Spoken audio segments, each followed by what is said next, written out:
Light चालू कर दो, स्माइल। कैसे हो बच्चों, कैसा रहा हफ्ता?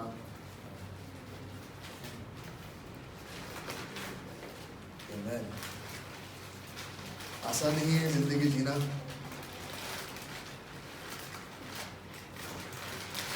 शैतान क्या क्या कर सकता है, नहीं? जीवन को हमारा एकदम भारी भारी कर सकता है, टेंशन वाला कर सकता है, चैन ले सकता है।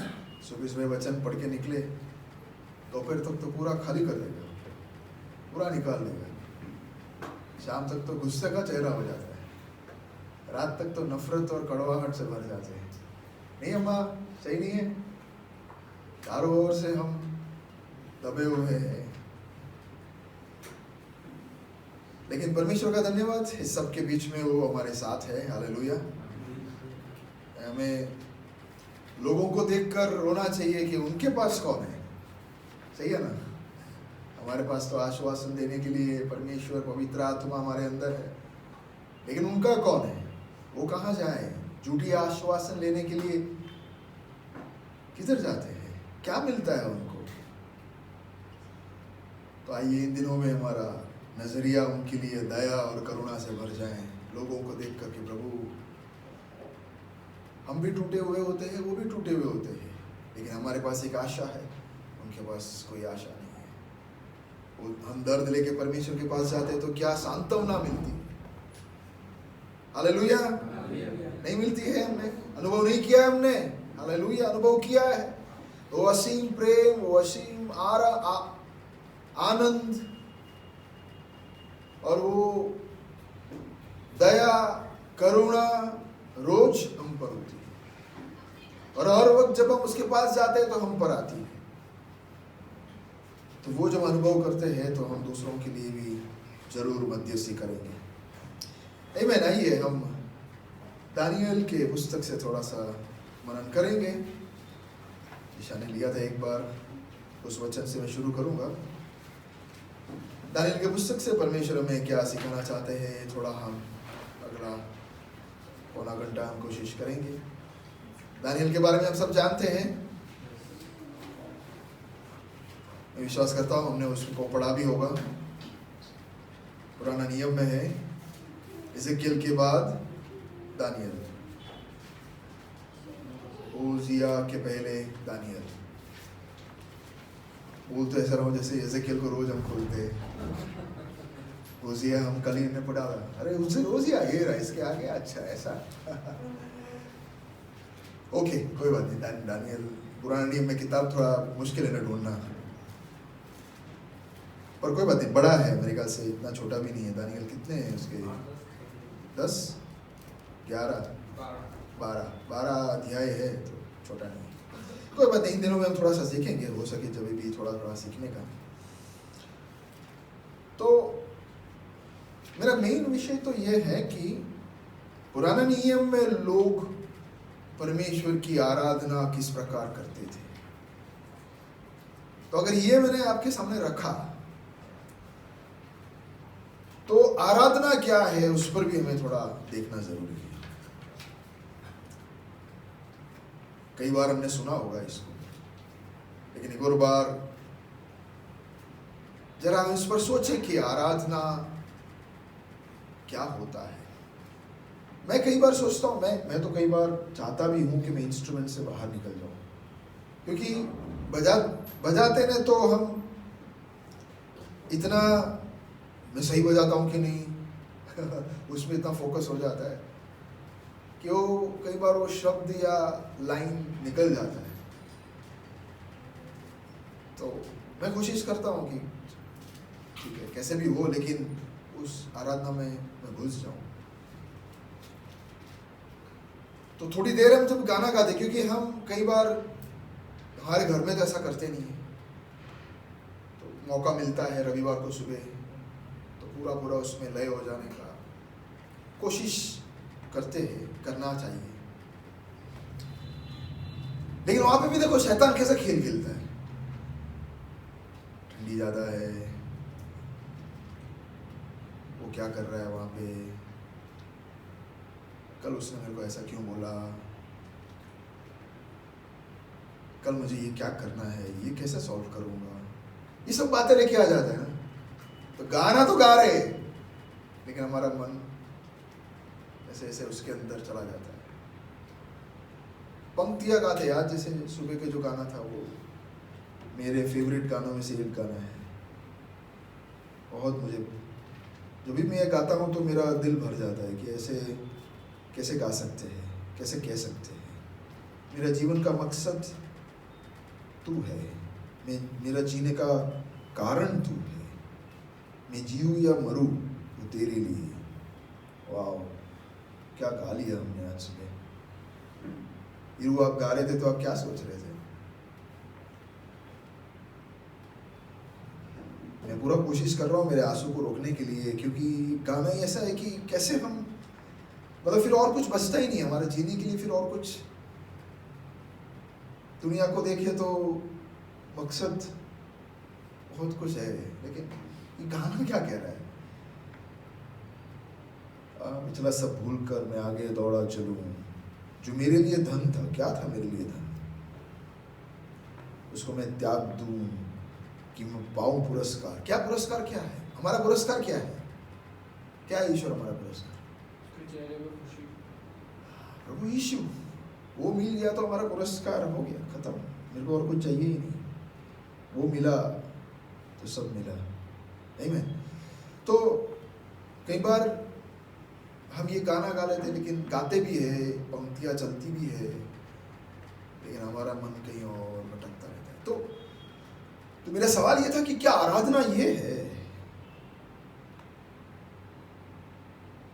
ये कैसे हो सकता है? ये तो गाना है, आराधना ये नहीं है। ठीक है, गाओ, उस समय हम, मेरे हिसाब से आराधना वो है कि जिस समय जो बात हमें करनी है उसे पूरे दिल से, पूरे तन से, पूरे मन से, पूरे ताकत से, विश्वास योग्यता से, पवित्रता से परमेश्वर को भाता हुआ काम करो, वो आराधना है। हालेलुया। अभी मैं खड़े रह गया प्रचार कर रहा हूं तो मैंने कितना टाइम निकाला, मैंने कितना उस पर मनन किया, कितना मैंने परमेश्वर से पाया, और वो लेकर फिर मैं जब आपके सामने प्रकट करूं तो मैंने आराधना किया।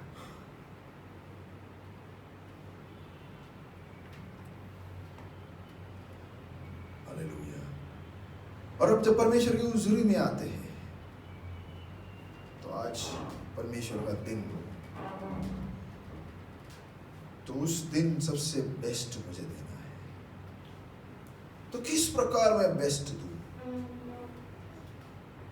क्या क्या कर कर मैं बेस्ट दूं, वो हमारी आराधना है। हालेलुया। क्योंकि देखो, लाखों लोग हमारे आसपास में आराधना करने वाले हैं, हम अकेले थोड़ी आराधना करते हैं, लेकिन उनका मकसद क्या है और हमारा मकसद क्या है, वो किस प्रकार आराधना करते हैं, हम किस प्रकार आराधना करते हैं। वापिस उन पर दया आनी चाहिए। हम जब उन्हें देखते हैं तो बेचारे, कई बार मुझे लगता है कि उनको हमसे भी ज्यादा समर्पण तो है, नहीं लगता है? हमसे कई बार ज्यादा समर्पित लोग हैं, उठ जाते हैं। वो देखो, आप उस समय पर जो करना होता है वो करते हैं, उस समय पर जहां जाना होता है वो जाते हैं, जहां पे माथा टेकना है वो टेकेंगे, दिया जलाना है वो जलाएंगे, फूल चढ़ाना है चढ़ाएंगे, साफ करना है साफ करेंगे। सब कितने,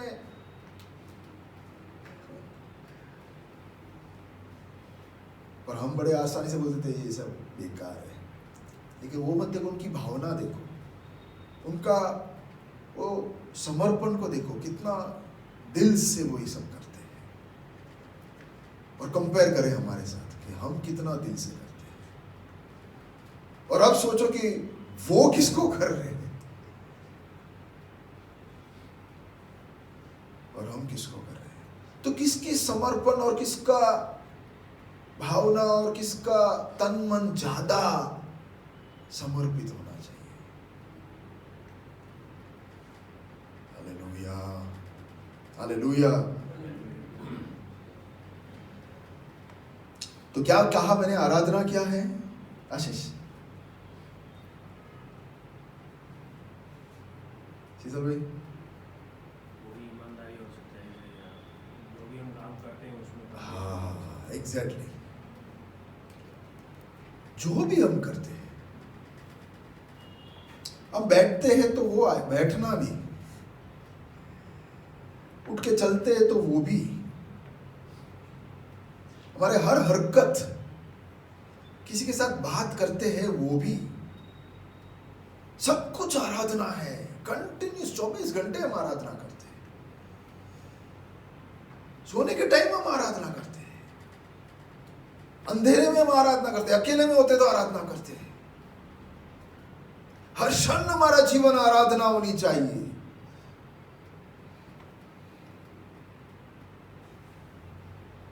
हालेलुया।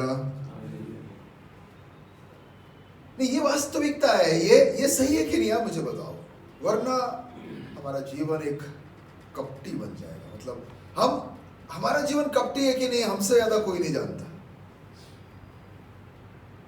हम अच्छी तरह हम जानते हैं कि मैं कितना ढोंग करता हूं, कितना मेरे अंदर कपट है, और किसी को नहीं पता चलता है।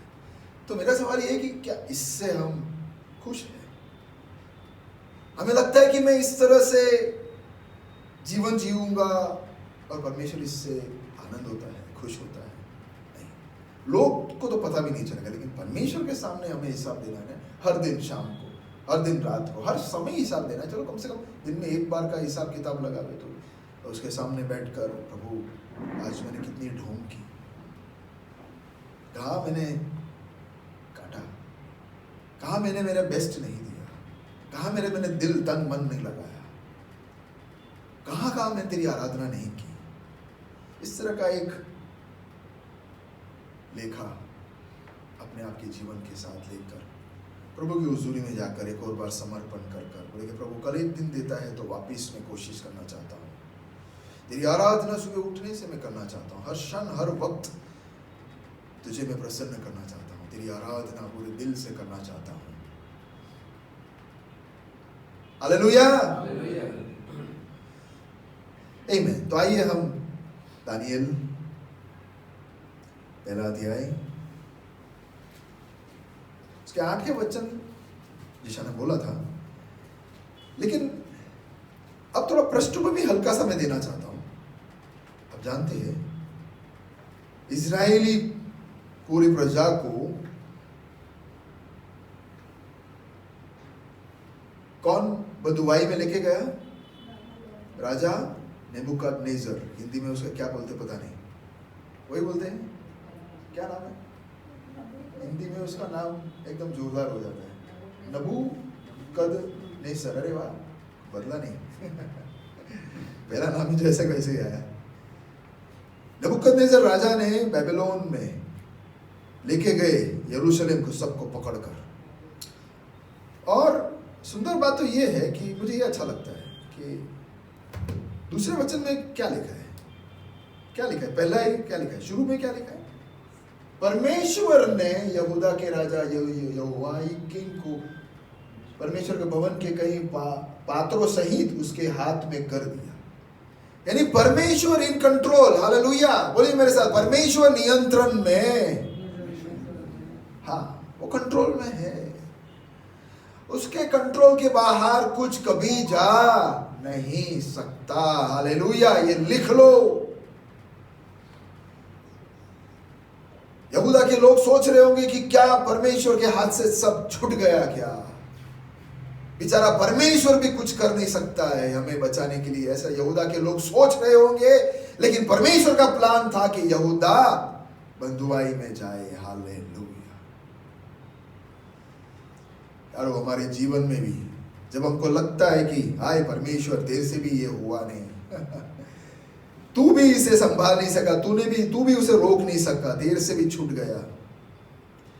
यारो, एक बात दिल में लिख लो अच्छी तरह कि परमेश्वर से कभी कुछ छूटता नहीं है। उसके कंट्रोल के बाहर जा नहीं सकता, ऐसे परमेश्वर की हम आराधना नहीं करते।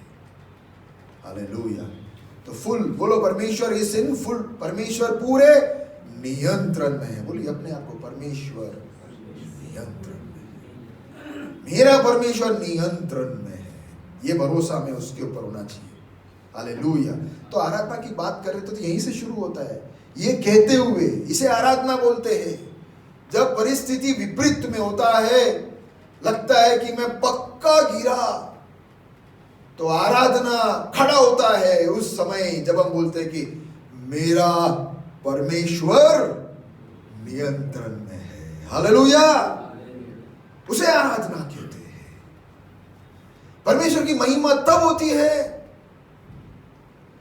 तब परमेश्वर उठ खड़ा हो जाता है और कहता है कि वाह, तूने मेरी प्रशंसा की तेरे जीवन के द्वारा। आमीन। तो यहूदी लोग क्या सोच रहे थे मुझे पता नहीं, लेकिन यहोवा परमेश्वर नियंत्रण में था। आमीन। फिर हम जानते हैं आगे कि नेबूकदनेस्सर राजा ने बंधुआई में उनके राज्य में लेके गए, लेकिन उनमें से फिर बोला कि चलो उनमें से ढूंढो जो राज्य की। अभी ये शद्रक, मेशक, अबेदनगो, दानियल, ये सब कौन थे जानते हो आप? हाँ, राजकीय वंशधारी थे। हाँ, रॉयल लीनिएज, राजाओं के वंश में आने वाले थे ये सब। इनको बुलाया और भी बहुत सारों को बुलाया और नबूकदनेस्सर के राज्य में आने के लिए, महल में सेवा देने के लिए इनको बुलाया। और फिर हम देखते हैं कि राजा का, जैसे पिछली बार हमने सुना, खाना उन्हें दिया। तो 8वें वचन में दानियल क्या करता है? 8वें वचन में क्या बोलता है दानियल? पर तू दानियल ने अपने मन में ठान लिया। यहाँ पे क्या हुआ? यहाँ पे क्या हो रहा है? आज का विषय क्या है? यहाँ पे क्या हो रहा है आप बताइए? आराधना हो रहा है। हालेलुया। या आराधना हो रहा है। एक निर्णय लेना आराधना है। हालेलुया। देखो, आराधना मतलब हम परमेश्वर को सबसे ऊंचा स्थान देते हैं, बाकी सब बातों में, परिस्थिति में, लोगों में, हर हाल में। तो यहां पे जिस राजा ने एक राज्य को हराया और लोगों को लेके आया, वो राजा का एक हुक्म है कि तुम्हें मेरे रसोई से खाना होगा। वाव, कड़क निर्णय। इस किसी की हिम्मत इस निर्णय के सामने जाए? पर दानियल जानता था मेरा परमेश्वर नियंत्रण में। हालेलुया। वो आराधक था। हालेलुया। वो जानता था कि मैं, मेरा परमेश्वर कौन है, मैं उसे जानता हूं। ये बड़े बड़े राजा कितने भी अपने आप को ऊंचा करे, लेकिन मैं जानता हूं कि मेरा परमेश्वर इन सबसे ऊपर है। ये क्या मुझे डराएंगे? ये बोले मैं मानू? नहीं मानूंगा। ये निर्णय, हालेलुया, गला कट सकता था, मार डाला जा सकता था, लेकिन वही है आराधना मेरे प्यारो।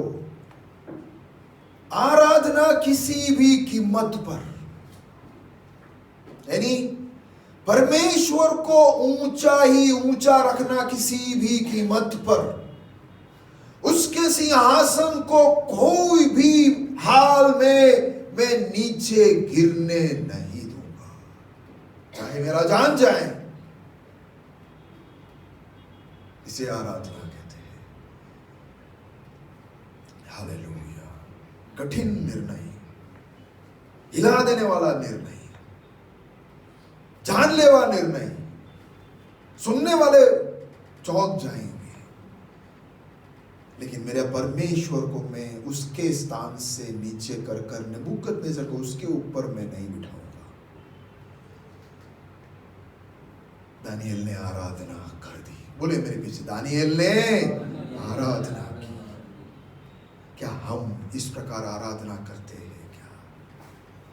हालेलुया। यारो, मसीह है, मसीह के समान जिए। हम हेरे गेरे नहीं हैं, बाजू वाले के समान नहीं हूं मैं। अरे उसके पास बहुत कुछ सामान होगा, चीज वस्तु होगा, वो ऊंचे पदवी में होगा, इंग्लिश बोलता होगा, XYZ, लेकिन मैं परमेश्वर का आराधना करने वाला। हालेलुया। इन सब वस्तुएं, इन सब बातें, परिस्थिति, लोग मुझे कभी भी हिला नहीं पाएंगे। ये सब चीज परमेश्वर को नीचे उतारेगा नहीं। मैं इन सबसे ऊपर हमेशा परमेश्वर रखूंगा और मेरा हर निर्णय परमेश्वर की आराधना करेगा। सवाल ये है, अगर आप लिख रहे हो तो आप ये लिखिए कि क्या क्या निर्णय लेकर मैं परमेश्वर की आराधना करता हूं। एक दिन का जायजा लीजिए, लेखा लीजिए दिन के अंत में कि आज के मेरे कौन से निर्णय से मैंने परमेश्वर की आराधना की। प्यारो, जैसे मैंने शुरुआत में कहा कि उस्काने के लिए, भड़काने के लिए दुनिया, लोग, शैतान के मदद से तैयारी खड़े हैं। आपके मुंह से एक गलत लफ्ज निकल जाए, उसके लिए वो बहुत कोशिश करेगा।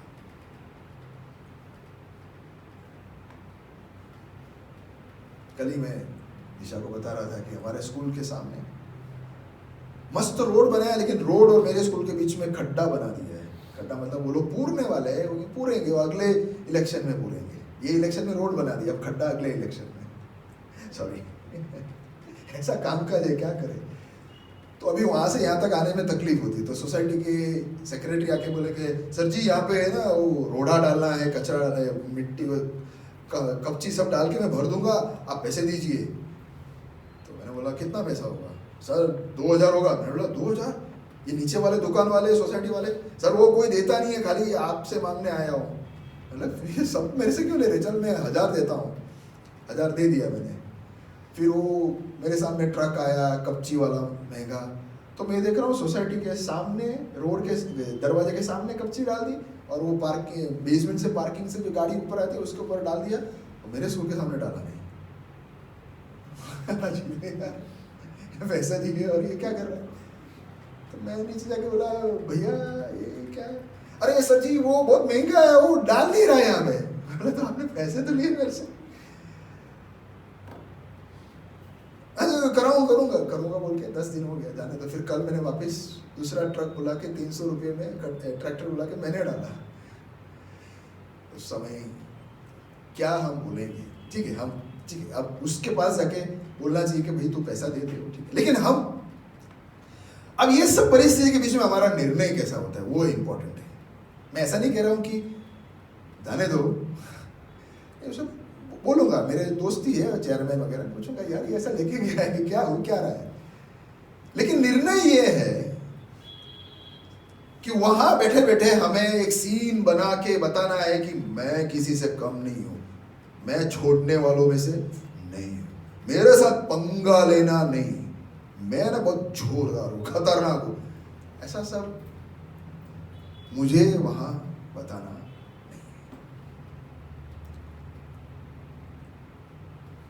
खाली एक बात कह रहा हूं, अब कैसे आप रिएक्ट करते हो, हमें यही सोचना है कि मैं हरदम परमेश्वर की आराधना करता हूं। और एक और चीज हमें याद करना है, क्या?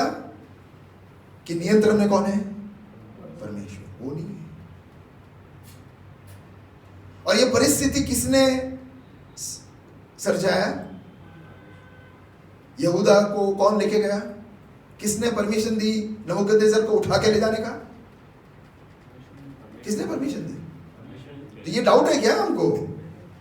लिखा पढ़ा नहीं हमने दूसरे वचन में कि परमेश्वर ने अरे अपने मंदिर से बर्तन भी ले जाने के लिए परमेश्वर ने परमिशन दी। यहूदा सोचता होगा ना, यहूदा के लोग, ये तो परमेश्वर से हो ही नहीं सकता। परमेश्वर अपने मंदिर के बर्तन को ले जाने के लिए परमेश्वर कभी होने दे ही नहीं सकता। ऐसे वो भी तो सोच सकते थे ना, नहीं पर परमेश्वर ने दिया। कई बार हम सोचते हैं कि ऐसा कैसा हुआ, वो परमेश्वर भेजता है। क्यों भेजता है? क्योंकि हमारा आराधना देखना चाहता है कि हम क्या करेंगे, उस वक्त हम क्या करेंगे।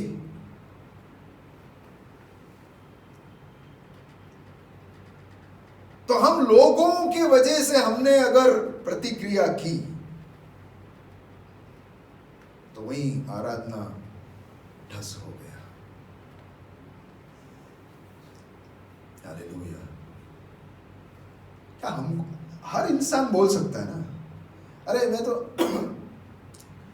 ऐसे छोटे छोटे लोग भी आक्रोश में आ जाते हैं तो वो शेर बन जाते हैं, नहीं देखा है क्या?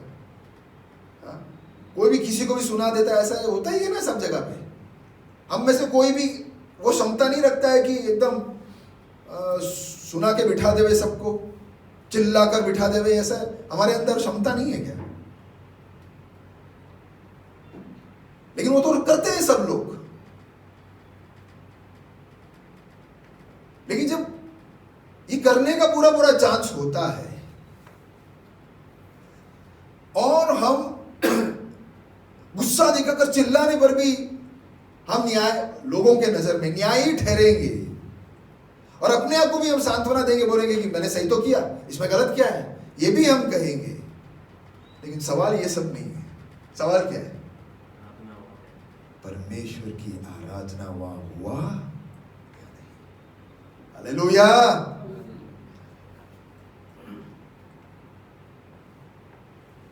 आमीन। क्या मैंने निर्णय किया? क्या मेरा निर्णय क्या है?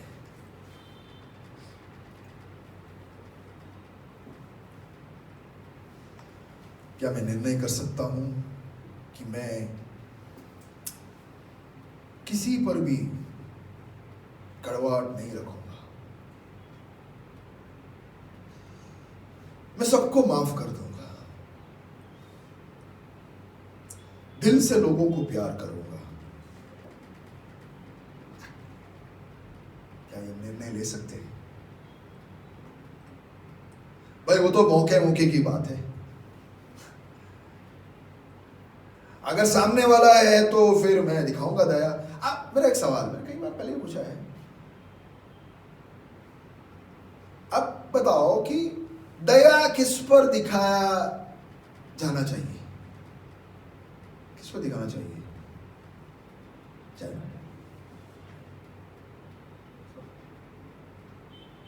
खाना किसको देना चाहिए?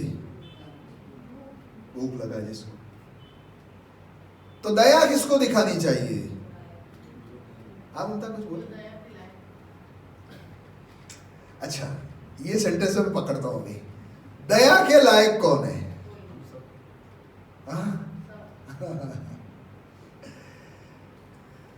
अच्छा, आपने किसी को मदद के टाइम पे 500 दी, उसने वापस नहीं दिया। दूसरी बार उसने ऐसा मांगा तो आपने और 200 लेके दे दिया। और फिर एक दिन आया कि वो आपके साथ झगड़ा कर दिया। आपकी गलती नहीं। अब ये दया के लायक है? हैं? दया के लायक है ये? नहीं ना? ये दया के लायक है। ये दया के लायक है।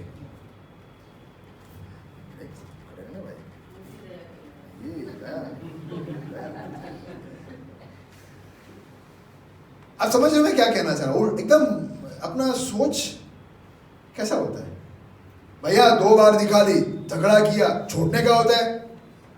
बता दूंगा मैं उसको कि मैं कौन हूं। अरे क्या, किधर यार?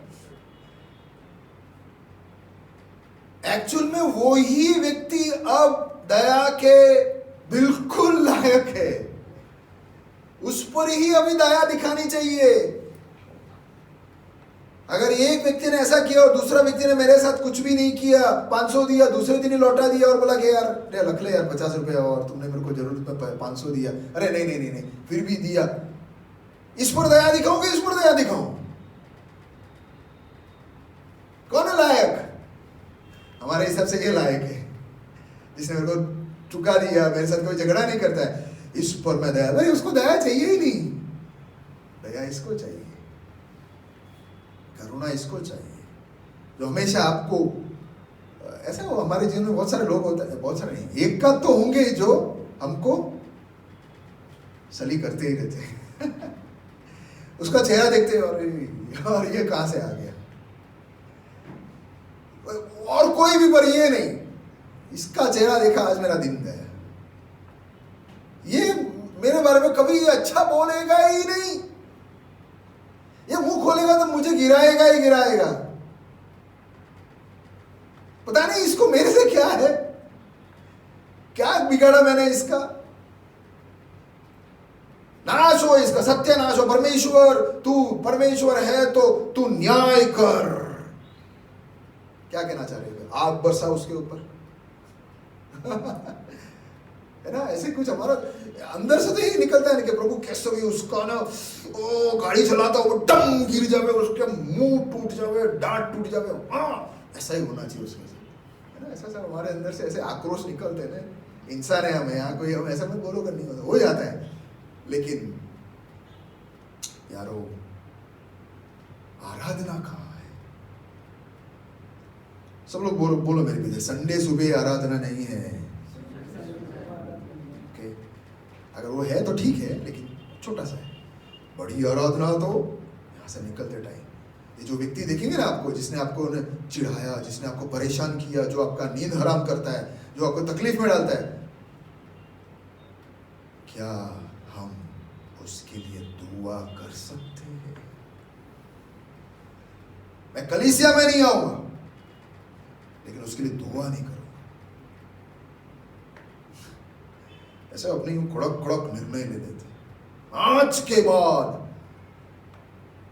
यारो ऐसे सब हम कैसे कह सकते हैं? वो आपको याद है, दो व्यक्ति, एक व्यक्ति जिसका करोड़ों का कर्जा राजा ने माफ कर दिया, और वो जाके मेरा 10 रुपया देना, कितना 10 रुपया नहीं है यार, खींच के लगा दूंगा मैं, नहीं देगा तो, अरे 10 रुपया है ना यार, नहीं है मेरे पास, मेरा तू समझ नहीं है, मेरे पास 10 रुपया नहीं है, नहीं मैं कैसा आदमी हूं, मेरे को कुछ नहीं सुनना, 10 रुपया देना ही पड़ेगा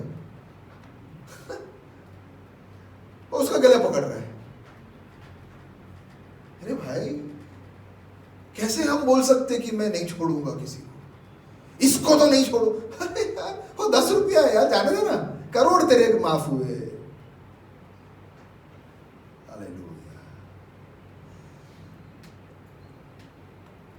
माफ कर कर हम किसी पर कोई एहसान नहीं कर रहे मेरे प्यारों, वो भी हमें समझना है।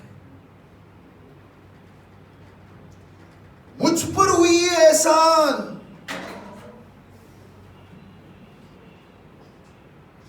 मुझ पर हुई है कृपा, और उसका एक अंश मैं किसी को दिखा रहा हूं, और उस प्रकार में मेरा छोटा सा आराधना परमेश्वर की ओर चढ़ाता जाता हूं। सही है कि नहीं? आप मेरे साथ हो? हालेलुया। गलत बोल रहा हूं? मेरे इतने बड़े कर्जे को प्रभु तूने कैसे माफ किया? तू मुझे देखने के लिए भी मैं योग्य नहीं था, तू किसी और को ले सकता, लेकिन मुझे नहीं, इतना मैं बुरा था, तब तूने मुझे माफ किया, मुझे मेरा कर्जा तूने जाने दिया।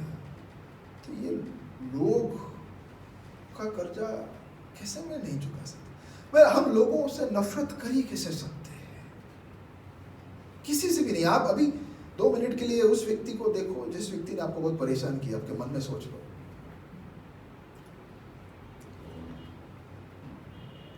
और आपने जो निर्णय लिया है उस पर भी आप दोबारा सोचो,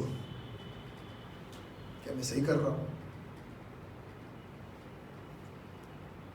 हालेलुया।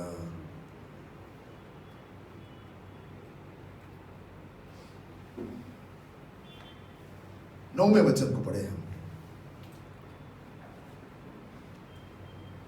परमेश्वर ने खोजों के प्रधान के मन में दानियल के प्रति कृपा और दया भर दी।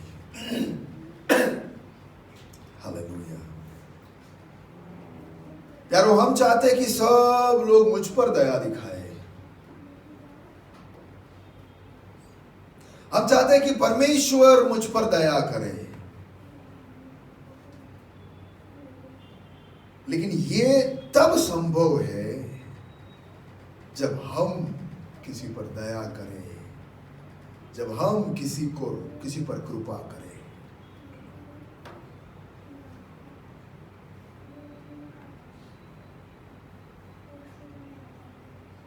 प्रार्थना कैसा है? जैसे मैं लोगों को माफ करूं, वैसे ही प्रभु तू मुझे माफ कर। कहाँ है लूका? मैंने निकाला ना उसको। हाँ, अपराधों को, मेरे अपराधों को। लूका 6 है कि मत्ती 6 सॉरी, मत्ती 6 उसका 11 नहीं 12, मत्ती 6:12 देखो, मत्ती 6:12। और जिस प्रकार, बोलिए मेरे पीछे सब लोग, चलो हम साथ में बोलते हैं। और जिस प्रकार हमने अपने अपराधियों को क्षमा किया, वैसे ही तू भी हमारे अपराधों को क्षमा कर। कितना खतरनाक स्टेटमेंट बोल दिया हमने। हमने परमेश्वर को आजादी दे दी है कि अगर मैं किसी को माफ नहीं करूं तो तू भी बोलना है। कितने लोगों को बोलना है ये? लेकिन यही प्रार्थना परमेश्वर हमें सिखाता है। हालेलुया। तो पहले यहां पे, बाद में वहां से। अब बोलते ये लोग छोड़ो, मुझे माफ कर दे, मुझे माफ कर दे। ऐसे कैसे संभव है?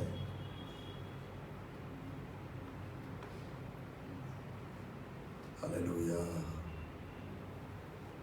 पवित्र आत्मा से हम कहें कि मुझे मदद कर।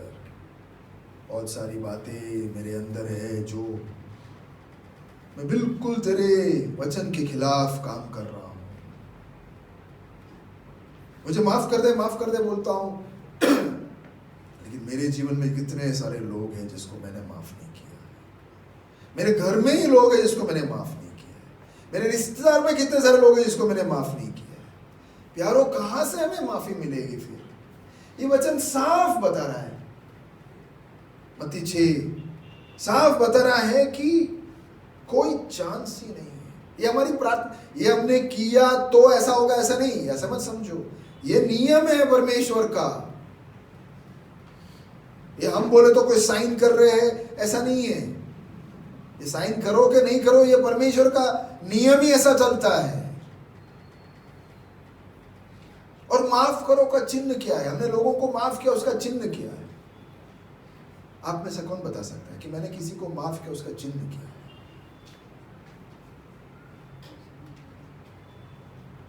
किसी ने आपके प्रति कुछ खराब किया और आपने उसको माफ किया, उसका क्या सबूत है? बोलिए ना। फिर से याद न करना। हाँ, फिर से याद न करना। ओके, एक बात फिर से उस बात को याद ना करना। याद आवे तो भी निकाल देना, ठीक है। एक, उस बात को लेकर दोष ना लगाना, किसी से चर्चा ना करना। उस बात को लेकर दोष ना लगाना, किसी के साथ उसके बारे में वापस चर्चा ना करना, इसे बोलते हैं माफ करना। और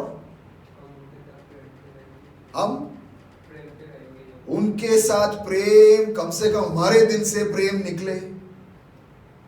हालेलुया। आप ही जवाब दे रहे हो। बहुत खूब, बहुत सुंदर। यही आपको करना, हम सबको करना है। और बताइए ना।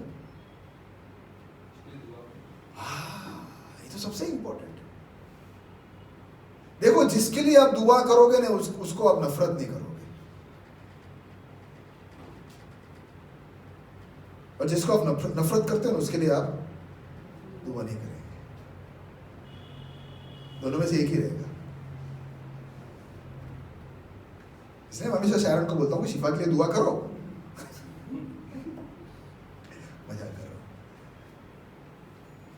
समझ रहे हो मेरी बात? उस व्यक्ति को देखकर ही हमें खुन्नस चढ़ता है, तो दुआ तो किलोमीटर दूर की बात। आप करके देखो, प्रयास करके देखो, कोशिश करके देखो। आज लिस्ट बनाओ, आज लिख रहे हो तो लिख लो, किस किस से मुझे नफरत है, किस किस को मैंने माफ नहीं किया है, नाम लिख दो। यारो ये सब बहुत क्या बोलते, एकदम मौलिक सिद्धांत है ये सब काम हम नहीं करेंगे तो परमेश्वर, जैसे दानिएल के वचन में लिखा है, वो नियंत्रण में। देखो आप सोचो, आप ये समझ लो कि परमेश्वर नियंत्रण में है। हमारा डिपार्टमेंट साफ नहीं है तो वहां से कुछ आएगा नहीं। वो फिर कोजो या प्रधान के मन में दानिएल के प्रति कृपा क्यों डालेगा वो? अरे परमेश्वर लोगों के हृदय में काम करता है। नबूकदनेस्सर के हृदय में परमेश्वर ने काम किया, तो ये खोजा के हृदय में परमेश्वर काम नहीं करेगा? वो इसलिए किया क्योंकि दानिएल ने आराधना की। और मैं ये भी समझता हूं पूरे मन से कि दानिएल को भी ये राजा और ये खोजे के प्रति एक खुन्नस नहीं था। होना चाहिए था ना, वो पकड़ के लेके आए, बंधुआए में से लेके आए। मैं वहां पे राजमहल में मैं राज कर रहा था, अब तू यहाँ बुला के मुझे सेवा करने की बात कर रहा है। मैं नहीं करूंगा। सब खुन्नस उसके अंदर होना चाहिए उसके प्रति। नहीं, वो ऐसा नहीं करता, 100% नहीं करता होगा, तभी तो परमेश्वर का आशीष उसके ऊपर आया। परमेश्वर न्यायी है, वो गलत नहीं करता है। उसके हृदय के अंदर उस राजा, उस राज्य के प्रति एक लगाव जरूर आया होगा।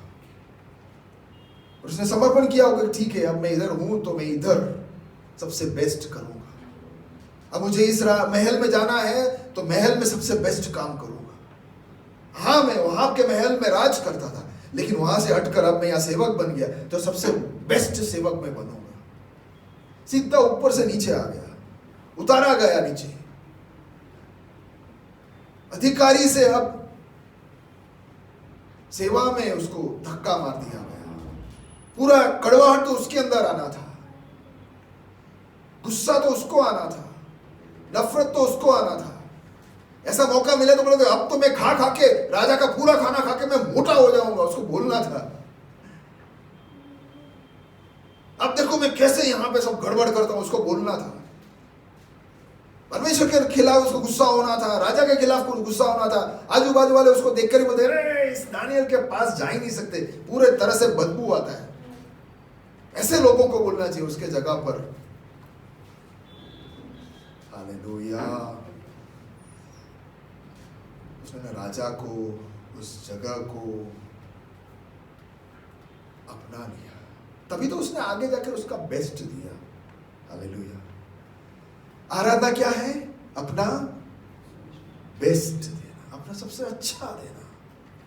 तो परमेश्वर को देखकर तो लोग क्या कहते हैं मत समझो, सुनो। तुम कहां पर हो, किधर हो, वो मत सोचो, वहां बेस्ट देना है।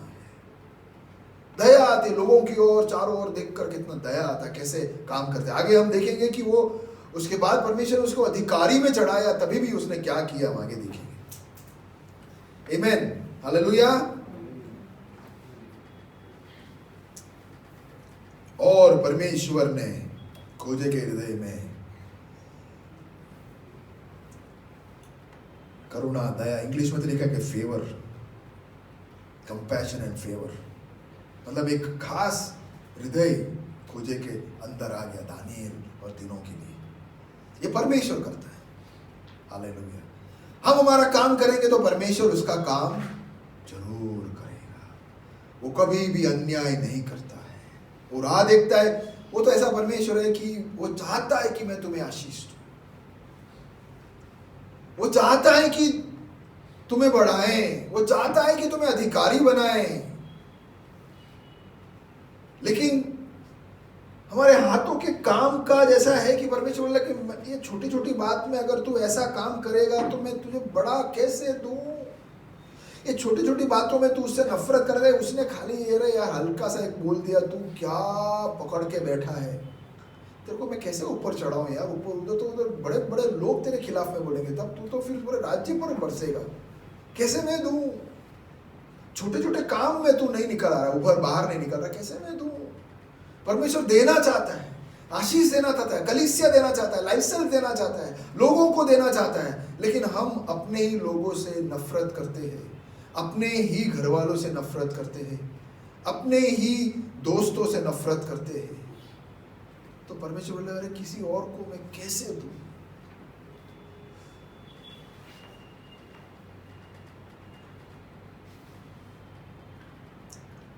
हालेलुया। अब ये दानियल ने जो किया वो भी एक रिस्क था। जो दानियल ने निर्णय लिया एक रिस्क था कि नहीं? जबरदस्त रिस्क था। मतलब आप सोचो कि एकदम पौष्टिक खाना एक टेबल पर और एक जगह पे सीधा साधा दाल चावल सब्जियां सब देके रखा है, और तुम्हें अपना शरीर को एकदम स्ट्रॉन्ग बनाना है। और ऐसा नहीं कि ये सब खाना मतलब आड़े-धड़ रखा है, बहुत सोच समझ कर राजा के राजमहल है, अच्छा एकदम सब कुछ बैलेंस करके रखा है वहां पे। लेकिन जब दानियल ये निर्णय करता है कि मैं वो नहीं ये खाऊंगा, तो एक रिस्क है कि 10 दिन के बाद क्या मैं दुबला हो जाऊंगा? तो खोजा भी गया, मैं भी गया, फंसा। देखो ना, एक विश्वास का कदम को उठा रहा है। अब वापस देखो, यहां पे भी एक बात हमें समझना है, सोचना है कि ये आराधना है जब हम ये बोलते कि परमेश्वर तेरे लिए मैं ये कदम उठा रहा हूं, अब तू नहीं उतरा ना तो मैं गया। हालेलुया। ऐसी बात नहीं, मैं अपना जो कोई भी निर्णय की बात नहीं कर रहा हूं कि आपने ऐसा कुछ भी आड़े-धड़ निर्णय ले लिया, 1 करोड़ का मुझे बिजनेस करना है, परमेश्वर मेरे साथ में विश्वास कर, ऐसे करोगे तो मुझे नहीं पता, वो तो आप परमेश्वर आपको बताना चाहिए, बात उस तरह से करना चाहिए। लेकिन मैं कहना चाहता हूँ परमेश्वर के लिए मैंने एक विश्वास का कदम, यहाँ पे तो कुछ उसकी बात नहीं है। वो बोलता है कि नहीं, मुझे लगता है कि वो महल का वो शायद मूर्ति को सामने चढ़ाया होगा, कुछ भी होगा, जो भी है मुझे वो सही नहीं लग रहा है, इसलिए मुझे नहीं चाहिए। जो भी कारण से दानियल ने निर्णय लिया वो एक ही कारण से लिया कि मैं अपवित्र होना नहीं चाहता, खत्म बात। वो क्या है हमें नहीं पता, उस पर हमें चर्चा नहीं करनी, लेकिन उसने देख लिया कि ये अपवित्र मुझे करेगा तो मुझे नहीं चाहिए, खत्म बात। अब ये पवित्रता की ओर जा रहा है, तो उस पर परमेश्वर पर भरोसा करके बोलता है कि परमेश्वर मैं कदम रख रहा हूं, पर मेरे लिए नहीं, ये अपवित्र करेगा, ये मुझे पवित्र करेगा, तो तेरे लिए मैं कूद रहा हूं, मैं छलांग लगा रहा हूं, लेकिन तू नहीं उतरेगा ना तो मैं गया। पर फिर भी निर्णय लेना, हालेलुया, ये विश्वास को बोलते हैं आराधना। Hallelujah, hallelujah. क्या लग रहा है आपको? आराधना क्या है? परमेश्वर को प्रसन्न करना क्या है? परमेश्वर को ऊंचा उठाना क्या है? ये आराधना का व्याख्या सब है। परमेश्वर की महिमा होना कैसे? विश्वास का कदम, हालेलुया। परमेश्वर के लिए नुकसान होगा, कुछ हो भी जाएगा, गड़बड़ भी हो जाएगा, तो भी मैं निर्णय लूंगा। हालेलुया। एयरपोर्ट में हम बड़े आराम से जी रहे थे, राइट? क्या तकलीफ थी, हमें क्यों आना था? मस्त कलीसिया अच्छा चल रहा था, नहीं शीतल भाई, जोरदार सब अच्छा, क्यों हमने ये कदम उठाया? मेरे लिए, मुझे फायदा होगा, मैं तो राह देख रहा हूँ, यहाँ पे कोई लेगा और फिर मैं और कहीं जाऊँ, नुकसान ही नुकसान करते जा रहा हूँ। क्यों उठाया कदम? क्यों उठाना है हमें? कुछ पता भी नहीं, आज तक हम एक घर में घुस नहीं पा रहे। मतलब ऐसा जगह जहां पे हमें पता नहीं प्रभु कुछ होगा कि नहीं, वहां तो बड़ा आराम था। हर घर में, कुबेर नगर में तो हम कितने लोगों को जानते हैं, कोई भी घर में हम नया लाइफ स्टाइल चालू कर सकते हैं। यहाँ पे तो घर भी नहीं मिल रहा है, हम यहाँ पे कोई रहते भी नहीं। क्यों आना है? ऐसे सब दर्शन क्यों देखना है? यारो, विश्वास का एक कदम उठाया नहीं हुआ मेरे साथ कि बेवकूफी है।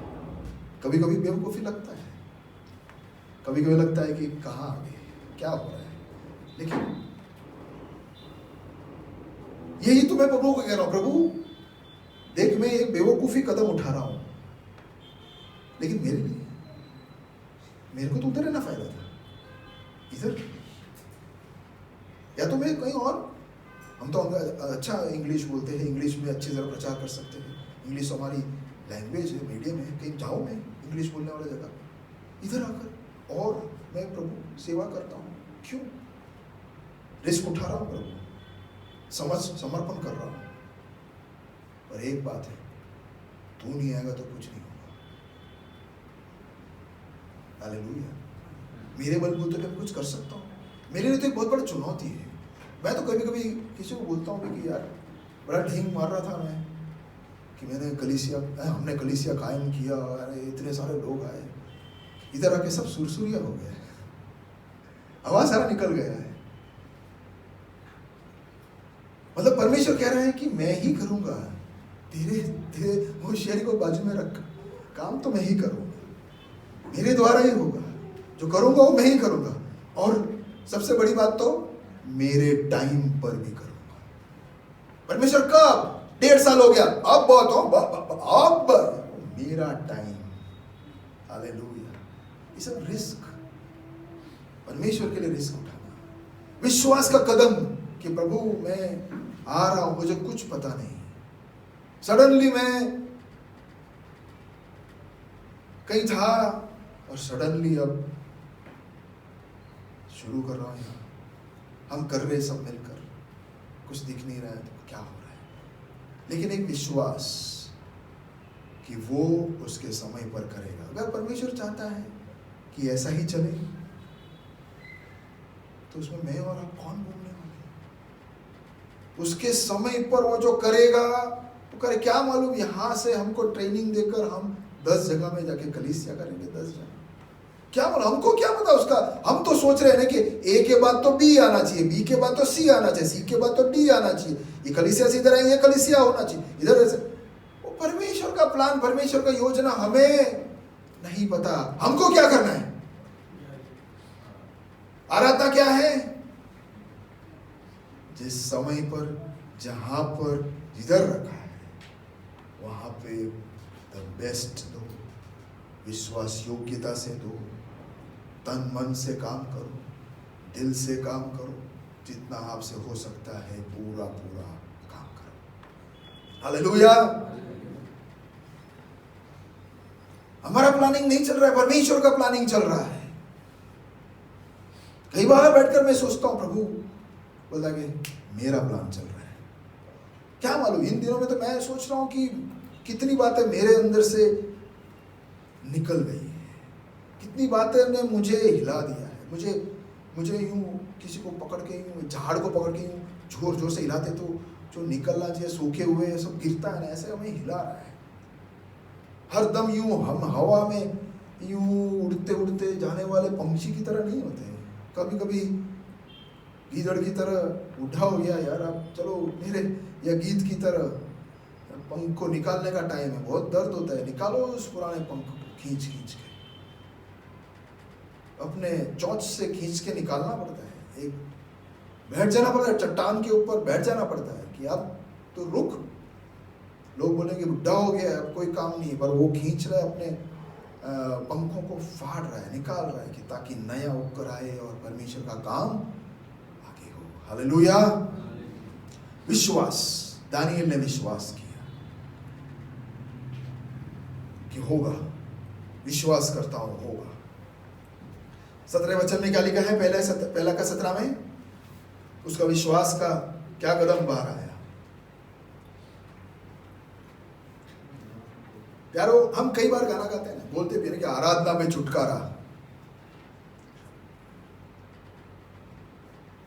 आराधना में छुटकारा मतलब कैसे छुटकारा? हम जब गाना गा के जोर से छुटकारा ठुम नीचे गिरेंगे तो छुटकारा होगा। ये है छुटकारा। छुटकारा, इसे छुटकारा बोलते हैं। 17वें वचन में जो छुटकारा देखो क्या लिखा है? और परमेश्वर ने उन चारों जवानों को सब शास्त्रों और सब प्रकार की विद्याओं में बुद्धिमानी और प्रवीणता दी, और दानियल सब प्रकार के दर्शन और स्वप्न के अर्थ का ज्ञानी हो गया। आमीन। और 15वें वचन में क्या लिखा है? परमेश्वर ने और भी देता जाता है। तूने मुझ पर ऐसा भरोसा किया तो देखो अब मैं क्या क्या करूंगा। 10 दिन के बाद उनके मुंह राजा के भोजन के खाने वाले सब जवानों से अधिक अच्छे और चिकने। आज हीरो को देखा आप लोगों ने? चिकना बनकर आया ना, तो ऐसे सब जवानों से एकदम चिकना देख पड़े। कौन? दानियल। और क्यों हुआ ऐसा? हालेलुया। और उतना ही नहीं है, फिर हम 17 में क्या देखते हैं कि परमेश्वर ने कहा कि तूने मेरी आराधना की तो देख अब मैं क्या क्या करूंगा। तूने मुझ पर भरोसा किया, तूने सही निर्णय किया, इसे मैं आराधना कहता हूं। इस ऐसे करने से, हालेलुया, मैं क्या करूंगा ऐसा? परमेश्वर ये करने से उसका अप्रूवल, या तो बोल रहा है कि हाँ तुमने सही निर्णय लिया।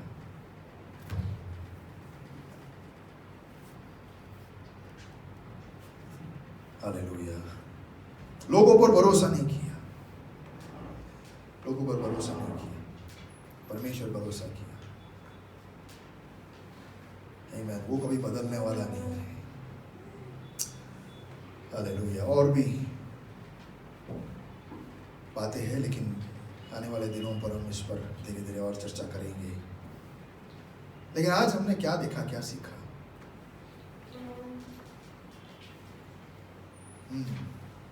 अपने आप से पूछे कि कौन से विश्वास के कदम मैंने रखे हैं जहां लोगों ने पागल कहा, या लोगों के दिमाग में ये नॉर्मल व्यक्ति ऐसा कदम नहीं उठाएगा।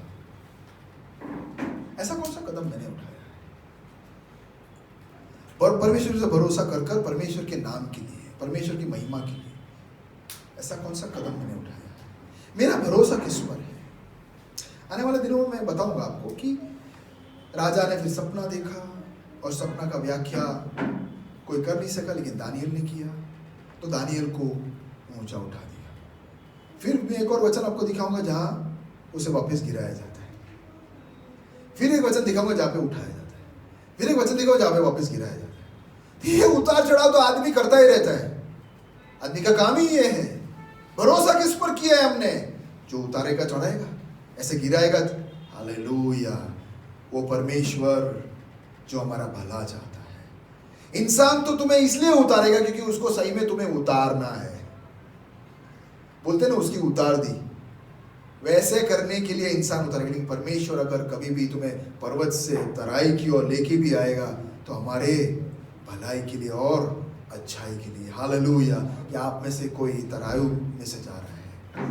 क्या अगर आपको लग रहा है कि क्या हो रहा है परमेश्वर मेरे साथ, क्या अगर आप सोच रहे हो कि प्रभु मैं बहुत नीचे अवस्था में आ गया हूँ, मेरा एकदम लो पॉइंट, प्रभु अब इससे और कहाँ नीचे जाऊँ? प्रभु अब तो मुझे कुछ दिख भी नहीं रहा है, चारों ओर अंधेरा है, मेरा हालत बहुत खराब है, प्रभु आगे क्या करूँगा समझ में नहीं आ रहा है, प्रभु ये क्यों ऐसा? दानियल के साथ भी ऐसा हुआ। एकदम चढ़ा के जब गिराया था, दानियल ने बोला ये क्या हो गया? प्रभु मैंने क्या गड़बड़ क्या की? मैंने क्या किया? इस सब उस व्यक्ति के दिमाग में भी इंसान होने के नाते जरूर आया होगा, हमारे दिमाग में भी जरूर आएगा। लेकिन एक बात हमें भूलना नहीं है कि कौन नियंत्रण में है? मेरा परमेश्वर। उसके नियंत्रण के बाहर कभी कुछ जा नहीं सकता है। वो कभी चुक नहीं सकता है। हालेलुया। आइए परमेश्वर की ओर देखिए। मेरा भरोसा किस पर है? इंसान पर है। क्या आप चाहते हो कि इंसान कुछ करे? क्या आप चाहते हो कि इंसान कुछ भला करे? मत करना किसी इंसान पर भरोसा। भूल से भी ये भूल ना करना। इंसान पर भरोसा कर कर हम रोते ही रहेंगे, लेकिन जिस व्यक्ति ने परमेश्वर पर भरोसा किया वो कभी लज्जित नहीं हुआ। प्रधानों पर भरोसा करने पर भी वो लज्जित होगा, वो गिरेगा, लेकिन जिसने परमेश्वर पर भरोसा किया वो केवल केवल उसका भला ही चाहता है। हालेलुया। आज सुबह हम अपने आप को आराधना के लिए समर्पण करें, गाने के लिए नहीं। मेरा जीवन एक आराधना हो, मेरा जीवन निरंतर बेस्ट देने वाला, मेरा जीवन लोगों को आशीष देने वाला, मेरा जीवन से जो बोली आएगी किसी को प्रोत्साहन देगा। आज मैंने किसको प्रोत्साहन दिया, आज मैंने किसको ऊंचा उठाया, आज मैंने किसको बलवंत किया, ये मेरा काम है। ये काम परमेश्वर ने मेरे हाथ में सौंपा है। मैं किसी को गिराने वाला नहीं, मैं किसी के बारे में गलत बोलने वाला नहीं, मैं उसके लिए प्रार्थना करूंगा। किसी ने मेरे साथ गलत किया है तो मैं निर्णय लूंगा कि मैं उसके लिए दुआ करूंगा, और एक बार नहीं, निरंतर दुआ करूंगा। मैं ऐसा दुआ करूंगा कि परमेश्वर मेरे से भी आशीष तू उसे दे, उसे तू माफ कर, उसे तू सही रास्ता दिखा, उसे मदद कर। वो खो गया है, वो भटक गया है, प्रभु तू उसे क्या उठाएगा, उसे तेरी जरूरत है। क्या मैं ऐसे प्रार्थना करूंगा? क्या मैं ऐसे निर्णय लूंगा? क्या मैं दया दिखाऊंगा? वैसे लोगों पर दया दिखाऊंगा जिन्होंने मुझे नफरत दी है। वैसे लोगों पर मैं प्रेम दूंगा जिन्होंने मुझे घिन की है, जिन्होंने मुझ पर बहुत कुछ कहा है, बोला है, सोचा है, किया है। मैं क्या उनके लिए प्रार्थना करूंगा? ये निर्णय से मैं परमेश्वर का आराधना करूंगा या नहीं। हालेलुया। प्यारो, स्वर्ग झुक कर देख रहा है। कौन निर्दोष है? अय्यूब के समान परमेश्वर गवाही देना चाहता है, लेकिन परमेश्वर ढूंढ रहा है कि मैं किसके बारे में ऐसा बोलूं जो निर्दोष है, जो पाप से दूर रहता है, जो परमेश्वर से डरता है, जो परमेश्वर से भय खाकर उसके वचन के अनुसार जीकर उसका सच्चा आराधक हो। यारो, परमेश्वर आत्मा और सच्चाई में आराधना करने वालों को ढूंढता है।